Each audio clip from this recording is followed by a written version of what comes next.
શહેરાના હોડબારમાં કોંગ્રેસ પ્રમુખનો અનોખો કટાક્ષ, ખાડા વગરનો માર્ગ બતાવવો અને 1000 રૂપિયાનું રોકડ ઇનામ જીતવું. વાહન પર વિશેષ લખાણ લગાવી પાલિકા તંત્રની ખોલી પોલ. વડોદરા શહેરના વોર્ડ નંબર 12માં બિસ્માર માર્ગોથી ત્રસ્ત નાગરિકોની યાતનાઓને વાચા આપવા માટે સ્થાનિક કોંગ્રેસ પ્રમુખ દ્વારા એક અનોખી જાહેરાત કરવામાં આવી છે. વોર્ડ પ્રમુખ રાકેશ ઠાકોરે મહાનગરપાલિકા તંત્રની નિષ્ફળતાને ઉજાગર કરતા જાહેર કર્યું છે કે જો કોઈ પણ વ્યક્તિ તેમના વિસ્તારમાં ખાડા અને થીડા વગરનો માત્ર 1 થી 1.5 કિલોમીટર લાંબો સળંગ માર્ગ બતાવશે તો તેને 1000 રૂપિયાનો રોકડ પુરસ્કાર આપવામાં આવશે. શહેરના માર્ગોની દુર્દશા દર્શાવતો આ કટાક્ષમય વિરોધ હાલ ભારે ચર્ચાનો વિષય બન્યો છે. આ નવતર વિરોધ પ્રદર્શનના ભાગરૂપે રાકેશ ઠાકોરે પોતાના વાહન પર ખાડા વગરનો રોડ બતાવતો અને 1000 રૂપિયા જીતો તેવા લખાણવાળી જાહેરાત લગાવીને સમગ્ર વિસ્તારમાં ફરી તંત્રની પોલ ખોલવાનો સઘન પ્રયાસ કર્યો હતો.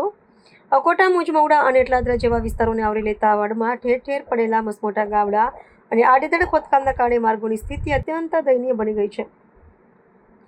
પાલિકા દ્વારા વારંવાર માર્ગો ખોદી નાખવામાં આવતા હોવાથી અને તેનું યોગ્ય સમારકામ ન થવાના પરિણામે સ્થાનિક રહીશો તથા વાહન ચાલકો દૈનિક ધોરણે પારાવાર હાલાકી ભોગવી રહ્યા છે. પાલિકાના આવા અધિકારીઓને શાસક પક્ષનો સીધો પડકાર ફેંકતી આ જાહેરાત વહીવટીતંત્રની ભયંકર ઉદાસીનતા પર આકરા પ્રહારો કરે છે. કોંગ્રેસ અગ્રણીએ દાવો કર્યો છે કે સમગ્ર વિસ્તારમાં એક પણ માર્ગ એવો નથી જે સંપૂર્ણપણે અકબંધ અને ખાડામુક્ત હોય. આ વિરોધે સામાન્ય નાગરિકોમાં વહીવટી તંત્ર પ્રત્યેના આક્રોશને સપાટી પર લાવી દીધો છે.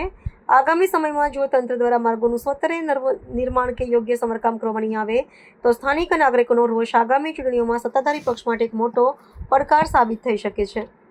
વોર્ડ નંબર 12 ની અંદર મેં આજે નીકળ્યો છું સારા રોડ રસ્તા શોધવા માટે અને એક પોસ્ટર માર્યું છે કે જે સારા રોડ રસ્તા 1 થી 1.5 કિલોમીટર સુધી લાવશે એમને 1000 રૂપિયા ઇનામ.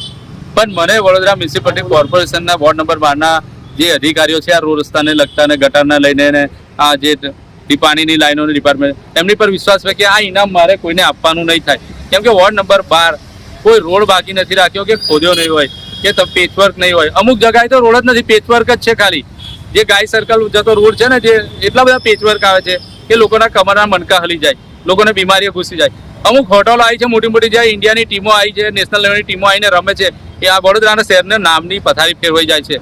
તો બી એ ખાડા એમની હોટલોની બહાર એવા ને એવા હોય છે. વિચાર કરવા જેવી વાત છે કે ક્યારે સુધરશે આ તંત્ર.